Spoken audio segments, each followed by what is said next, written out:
All right. Hello, Honors 410, and welcome to our summer class. So my name is Professor Chin, for those of you who don't already know me.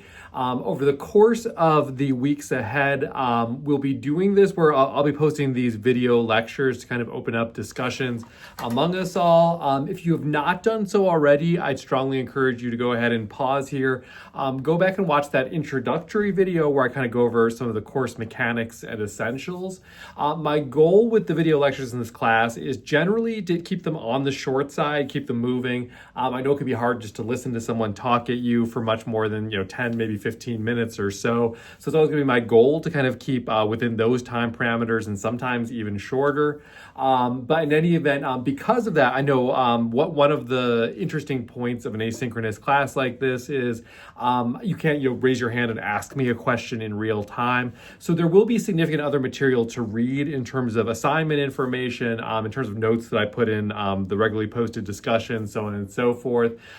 So I encourage you, make sure you're reading through all that, make sure you're listening to the full video. I encourage you not to put me at a 2x speed. I know I already talk a little bit quickly and it might become a little bit incomprehensible by that point. But in any event, I'm going to try to keep these lectures, again, relatively short and engaging, and mostly they're here for me to kind of just give you some fodder for our class discussion. So for today's class, obviously our very first day, we didn't have an official assigned reading, but I'm going to kind of give you some just sort of guiding questions and things to think about and set up a short video that I'm going to post beneath this one that is less about as a specific reading or anything, more it's going to be a movie trailer that I'll kind of introduce in a little bit here.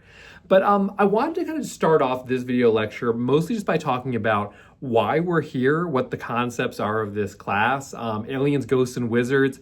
I have to imagine, based on my previous experience, there's like 3 or 4 different pockets of students. There are those who legitimately, when they see a name like this and see kind of this conversation about genre work, about fantasy literature, science fiction, so on and so forth, they're immediately in. They just see the topic and they're excited to engage. But also those students who have worked with me before and had a positive experience, believe it or not, I'm always pleasantly surprised to hear that, but who decide that they want to do that again, regardless of subject matter. And then those students where I'm a realist, I get this is the way that it is sometimes. Just this is what fits your schedule the best. You had to take a 400 level class in the honors college. Maybe you're just kind of vaguely interested in this course or heard good things about me, but decided to jump on board for those kinds of reasons. So whatever brought you here, I'm happy to have you here. Rest assured, this is a class where there's no kind of expectations about pre-existing knowledge or pre-existing expertise or whatnot. As long as you have an open mind and have qualified in terms of prerequisites, obviously, to have taken the course, you're going to be fine. So with all that, I want to start out, though, just by defining this idea of speculative literature, because I think that's kind of at the heart of this class. So when I talk about speculative literature, speculative fiction, speculative media, generally what I'm talking about is kind of this media that asks us to speculate what if. What if the world that we know weren't exactly the way that it is? So what if there were some magical element to it? What if there were a science fiction piece to it? What if time travel were possible? What if we had witches hanging around us? Anything along this spectrum. I define it quite broadly in that way. We can contrast that to realism. So with realism, the idea is that everything you're reading, even if it's fiction, is totally possible, or at least that's what the author thinks and kind of wants us to think. It happens in the regular world with all the rules that we kind of acknowledge from that regular world. With speculative literature, the concept is that we're kind of breaking those rules. It's understood that it's not going to exist quite the way our world normally is, and that can be on its own range from more kind of magical realism, to which means that it's mostly realistic, but there's that kind of one magical element in there somewhere, all the way to full-blown kind of genre literature. This course is going to skew a little bit more towards kind of, again, that stuff that's more towards the realistic end of the spectrum, mostly just because when you get into like big high fantasy novels, for example, those 1,000-page monsters, Part of why they're so long, part of why some people love them, part of why some people hate them, to be frank, a lot of it comes down to like so much world building. They're basically creating things from scratch, and so we just have to kind of create a whole culture, sometimes languages to go with it. In a course like this, I wouldn't expect everyone necessarily to just be prepared to engage with that sort of material, but B, also just because it tends to be just so long and sprawling, it's difficult to manage in a course that's just 5 weeks long.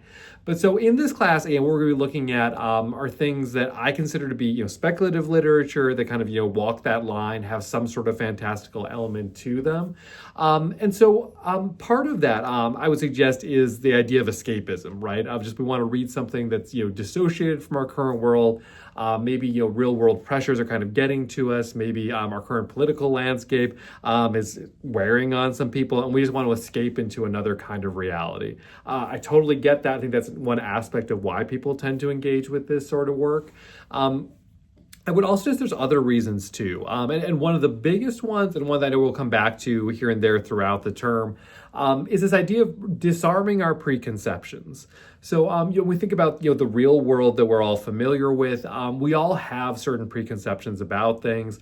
I expect that most folks, identify somewhere on a political spectrum, somewhere on a faith and religion spectrum, have preconceptions related to, gender and sexual orientation and race and all this sort of stuff. You have your own kind of beliefs about these things. I wouldn't try to change your mind about them. But nonetheless, there's also, I think, part of the appeal to more speculative literature is that if we take us out of our familiar world, what happens, right? Maybe you have preconceptions about, people who belong to this political party always think this way. What do wizards always think? Right? To my knowledge, it's not a real thing. It's a thing that exists in this kind of, speculative world. And with that, it kind of opens us up to kind of think about things maybe from a lens that we wouldn't entertain in our real lives.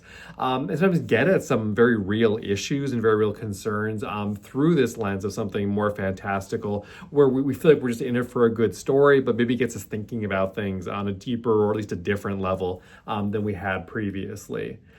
So with all of that said, and having defined my terms here with speculative literature and speculative media, by way of kind of breaking the ice in this class, I know with online classes and ones that are handled asynchronously the way this one is, a lot of times we don't really feel we get the chance to really know each other. But I think part of the fun of a course with this kind of subject matter is getting to know each other from the lens of what media have we already experienced? What do we like? What are we interested in? I imagine some of you probably know each other from other contexts, but some of you might not. So in any event, by way of kind of ice breaking, I'm going to invite you to just kind of introduce yourself in the class discussion and share a little bit about just sort of some sort of speculative media, again, be it a book, be it a movie, be it a TV show, a podcast, whatever it may be that you've engaged with either recently and or that you consider to be a favorite.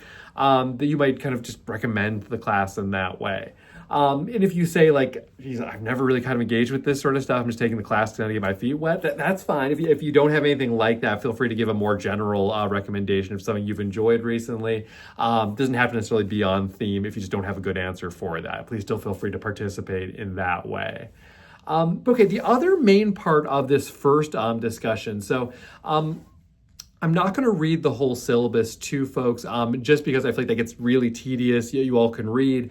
But I encourage you, look through the syllabus for yourself, familiarize yourself with the dates. I'm going to leave some notes about kind of important dates coming up both in this class discussion today, but also in some of our immediately upcoming ones.